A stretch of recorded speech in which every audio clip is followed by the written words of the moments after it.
भारतीय विमान पतन आर्थिक विनायक प्राधिकरण संशोधन विधेयक 2019। माननीय मंत्री जी।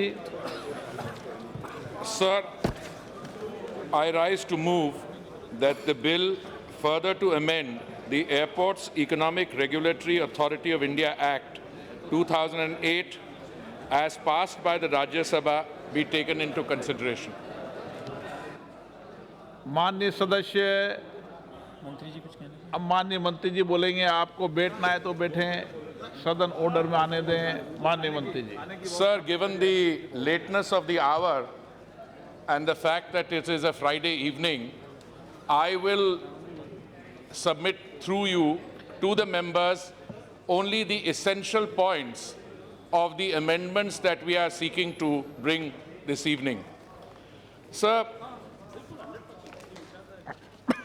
I should like to recall that the need for a regulator in the aviation sector was first felt when the airport sector was opened up to the private players in the year 2006.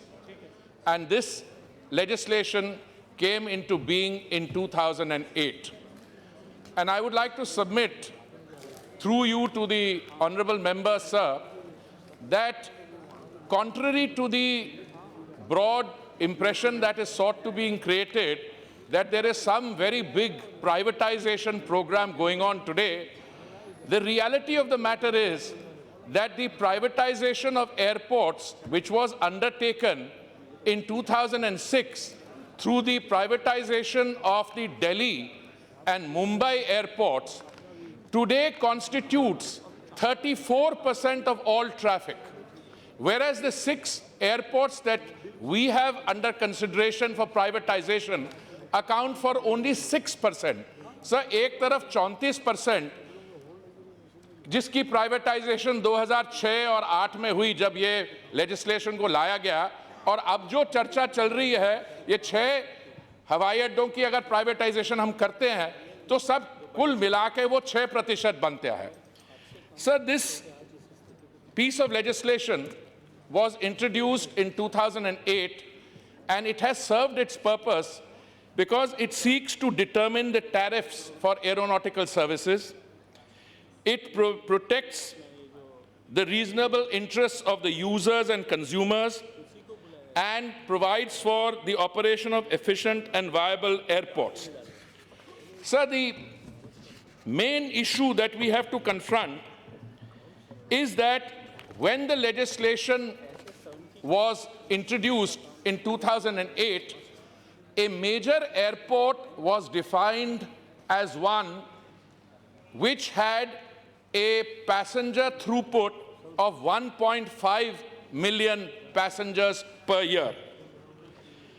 Today, if we reflect back to 2008, the 1.5 million passengers per annum throughput constituted 1.3% of the 117 million passengers at Indian airports in 2008.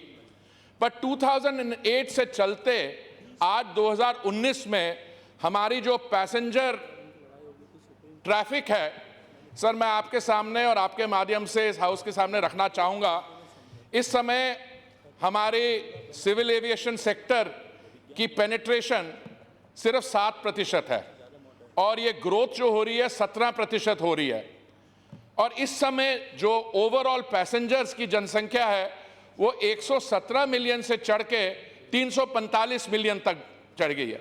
तो पहली जो हम amendment ला रहे हैं, that is to substitute in the definition of a major airport the figure 1.5 million by 3.5 million.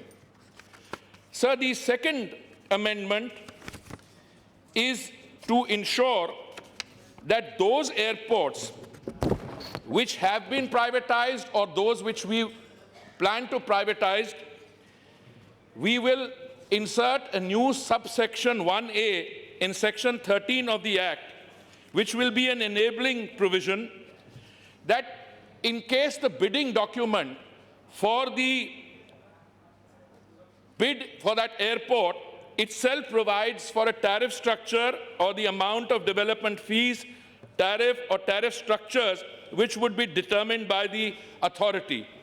In this model, the market itself will determine the charges. Sir, I would like to clarify one or two points which have risen in the public discourse on this subject. Even after this process is gone through, and sir, the amendment is necessary because the civil aviation traffic has increased. We have gone from 117 million passengers in 2008 to 345 million passengers. But even after this, 16 major airports will remain within the ambit of A.E.R.A.I. Sir, in other words, we have a situation that out of the total number of airports that there are, 16 रहेंगे A.E.R.A.I के नीचे और 17 जो हैं वो A.E.R.A.I से exclude हो जाएंगे. So in other words, sir, it's those airports which will be excluded will not go to private players. Those will be regulated by the Ministry of Civil Aviation.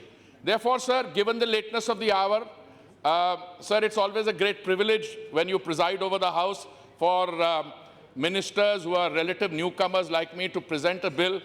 I know some of us succumb to the temptation of speaking longer, but I will resist that temptation this evening, sir, and I will confine myself to those limited introductory comments. I have a circle of friends around me who have been threatening me with all kinds of consequences. I will not go with that. But I would just submit, sir, I stand ready to provide any clarifications that the individual members might have.